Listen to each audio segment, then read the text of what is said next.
तो आज हम एक ऐसे वैज्ञानिक की कहानी सुनने वाले हैं जो अपने जमाने के सबसे तेज दिमागों में से तो थे, लेकिन दुनिया की नजरों से आप समझिए लगभग छिपे ही रहे। ये वो इंसान थे जिन्होंने पृथ्वी को तौलने जैसा एक तरह से कहें तो नामुमकिन काम कर दिखाया था। अच्छा, कभी ये ख्याल आया है कि हमारी ये जो पृथ्वी है इसका वजन मतलब कितना होगा, और कौन था वो पहला इंसान जिसने इस इतने बड़े गोले को तौलने का कोई तरीका ढूंढ निकाला? ये सवाल उस जमाने में विज्ञान के सबसे बड़े रहस्यों में से एक था। और जानते हैं, इस पहेली को सुलझाया हेनरी कैवेंडिश ने।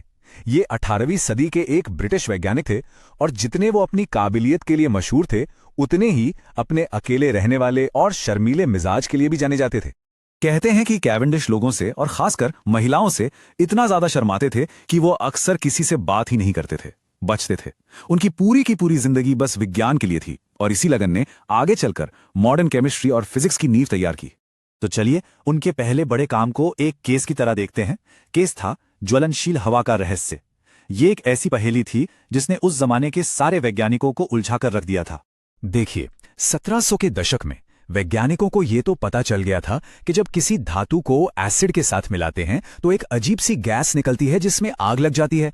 पर सवाल ये था कि भाई ये गैस आखिर है क्या? उस समय इसे इनफ्लेमेबल एयर या कह लीजिए ज्वलनशील हवा कहा जाता था। कैवेंडिश ने अपने जाने पहचाने बहुत ही ज्यादा मेटिक्युलस मतलब सावधानी वाले अंदाज में इस पर काम शुरू किया। उन्होंने क्या किया कि अलग अलग धातुओं को एसिड से रिएक्ट कराया, उससे जो गैस निकली उसे जमा किया, और फिर बड़े ध्यान से उसकी प्रॉपर्टीज को स्टडी किया। और फिर 1766 में वो पहले इंसान बने जिन्होंने ये साबित किया कि ये कोई आम हवा नहीं है, बल्कि ये तो एक बिल्कुल अलग ही चीज है। और फिर उन्होंने एक बहुत अहम बात पता लगाई। उन्होंने देखा कि जब इस ज्वलनशील हवा को जलाया जाता है तो उससे सिर्फ और सिर्फ पानी बनता है। इसी खोज की वजह से बाद में इस गैस का नाम हाइड्रोजन पड़ा, जिसका मतलब ही होता है पानी बनाने वाला। हाइड्रोजन की खोज तो हो गई। इसके बाद कैवेंडिश ने एक और भी बड़ी चुनौती अपने सामने रखी, एक ऐसा काम जो सुनने में ही नामुमकिन सा लगता था, और वो था पूरी की पूरी पृथ्वी का वजन पता करना।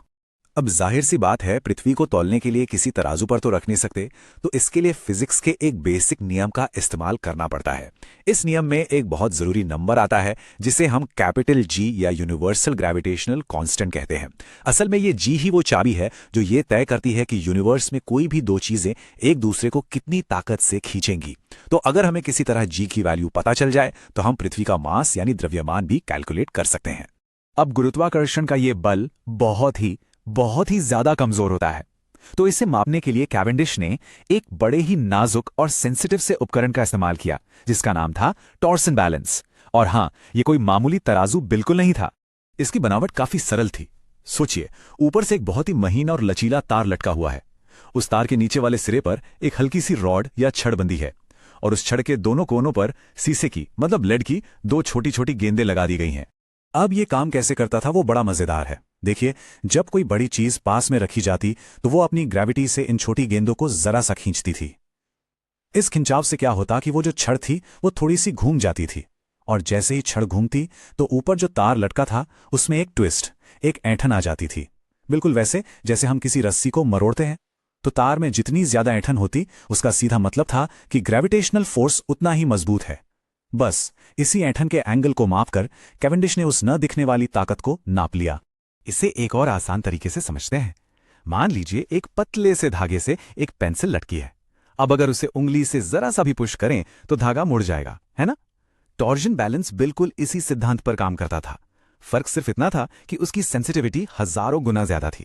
तो बस इसी उपकरण का इस्तेमाल करके कैवेंडिश ने अपने उस मशहूर एक्सपेरिमेंट की तैयारी शुरू की, और इसके लिए उन्होंने हर चीज का बहुत ही ज्यादा ध्यान रखा।